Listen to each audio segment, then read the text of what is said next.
And they had, over the course of the night, a few stars picking either Adam Cole or Keith Lee. Here, Mick Foley picked Adam Cole, and then Michaels was wishy-washy and somehow picked both. I don't know how that took place. But then we got the match we wanted to see. And we only had to sit through an hour and 25 minutes of everything else. This was the best piece of business all night of both shows, and I don't think that's any surprise to anybody. It actually wasn't even close, was it? I can't think of anything on either program that was as good as this. You got two guys that people care about, that are completely different, that have history, that both have a championship that they've defended for, in Adam Cole's case, well over a year, in Keith Lee's case, not long, but he beat Adam Cole's partner. There's backstories to this whole thing with Keith Lee in the Undisputed Era. So you've got story. It's built. It had as big fight of a feel as you can have with no fans in the crowd. Adam Cole comes out. He's a star on his entrance. He's got the attitude and the swagger, the look. Adam's a veteran now. You might as well go ahead and say he's not a rookie anymore, even a young guy. He's a veteran. Keith Lee is still green in spots, but God, is he a physical fucking freak. And they were able to have a big man, little man match that made sense and actually built well.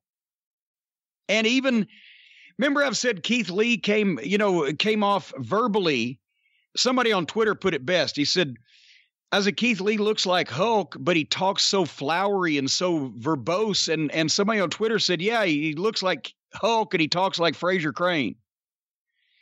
Well, right as I had written, I'd love to see more Hulk and less Fraser Crane from Keith Lee when he was kind of having that smirk on his face early. All of a sudden, he starts fucking hulking up. And he caught Cole and hit that spinning power slam, and Keith Lee's shit looks devastating when he hits those power moves, but he is landing everybody flat, and he's landing flat.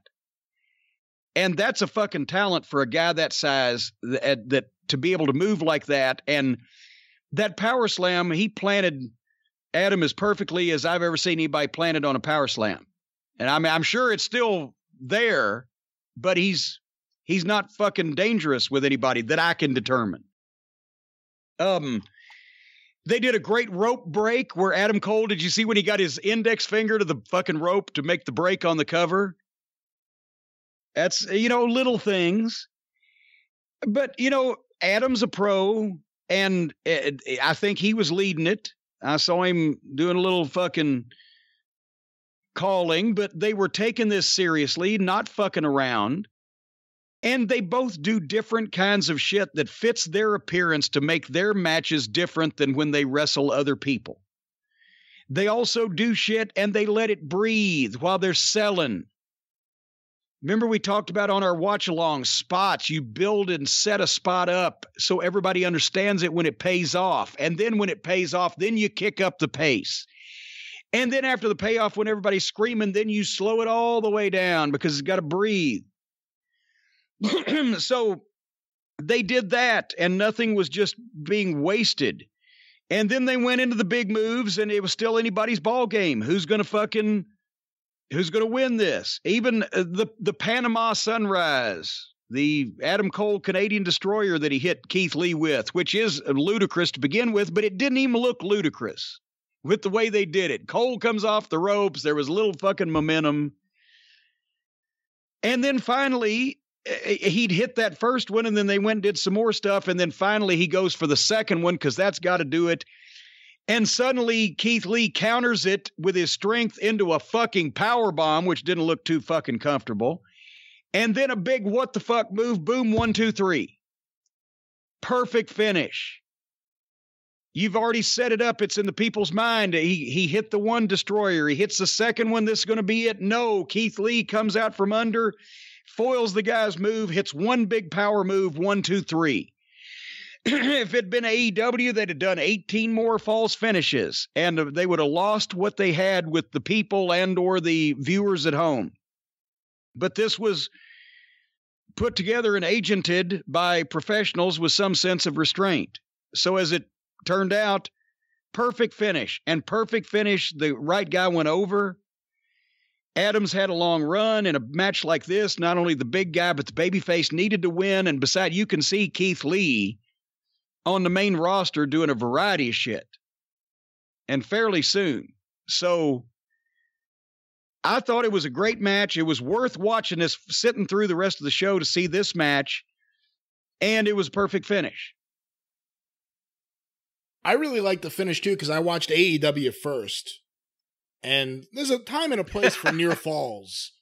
But because they just went to the finish, it was kind of like jarring. Like, oh my God, that was the finish. That was it. And I like that. I'm really high on Keith Lee. I think he's tremendously talented. Adam Cole is great. I will say again, and being in there with Keith Lee, I had the thought once again, Adam Cole needs some size. Not just some size, some muscle tone too. I mean, I can't even explain it. I mean, he's almost built like his girlfriend.